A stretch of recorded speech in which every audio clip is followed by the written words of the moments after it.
राजकीय वर्तुळातून एक मोठी बातमी। नाशिक विभागीय शिक्षक मतदारसंघ निवडणुकीमधून अखेर काँग्रेसने माघार घेतली आहे। काँग्रेसचे दिलीप पाटील यांनी माघार घेतल्याचं समजतंय आणि नाशिक शिक्षक निवडणुकीमधून त्यांनी माघार घेतलेली आहे। माघार घेण्याच्या शेवटच्या दिवशी आता काँग्रेस आणि ठाकरे गटात तडजोड झाल्याचं चित्र आहे। महाविकास आघाडीकडून आता नाशिक शिक्षक मतदारसंघामध्ये एकच अधिकृत उमेदवार असणार आहे। ठाकरे गटाचे संदीप गुळवे महाविकास आघाडीचे उमेदवार आहेत आणि काँग्रेसचे उमेदवार दिलीप पाटील माघारीसाठी विभागीय आयुक्त कार्यालयामध्ये सध्या दाखल झालेले आहेत। नाशिकमध्ये अतिशय मोठी बातमी। नाशिक विभागीय शिक्षक मतदारसंघ निवडणुकीमधून अखेर काँग्रेसने माघार घेतली आहे।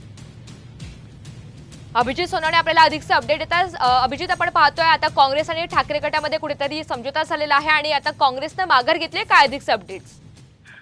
नक्कीच अगदी अर्ज माघारी घेण्याची वेळ आता जवळपास संपत आलेली आहे आणि आता काही वेळापूर्वी काँग्रेसचे उमेदवार दिलीप पाटील या ठिकाणी विभागीय आयुक्त कार्यालयात दाखल झालेले आहेत आणि विभागीय आयुक्तांकडे त्या ठिकाणी आपला उमेदवारी अर्ज मागे घेण्यासाठी आता सध्या दिलीप पाटील असतील, त्यांच्यासोबत महाविकास आघाडीचे अधिकृत उमेदवार संदीप गुळवे आहेत, ठाकरे गटाचे नेते आहेत, काँग्रेसचे नेते आहेत आणि त्या सगळ्यांच्या उपस्थितीमध्ये दिलीप पाटील आपला उमेदवारी अर्ज खरं तर मागे घेत आहेत। उमेदवारी अर्ज भरण्याच्या शेवटच्या दिवशी दिलीप पाटील यांनी आपला उमेदवारी अर्ज भरलेला होता। काँग्रेसचा एबी फॉर्म देखील त्यांच्या सोबत होता। त्यामुळे नाशिक शिक्षक मतदारसंघामध्ये महाविकास आघाडीमध्ये कुठेतरी बिघाडी निर्माण झालेली पाहायला मिळत होती। मात्र अखेर आज शेवटच्या दिवशी काँग्रेस आणि ठाकरे गटामध्ये समझोता झालेला आहे, तडजोड झालेली आहे आणि त्यामुळे आता दिलीप पाटील आपला अर्ज जो आहे तो या ठिकाणी मागे घेताना आपल्याला पाहायला मिळतात। त्यामुळे आता महाविकास आघाडीमध्ये खरं तर आता महाविकास आघाडीकडून नाशिक शिक्षक मतदारसंघामध्ये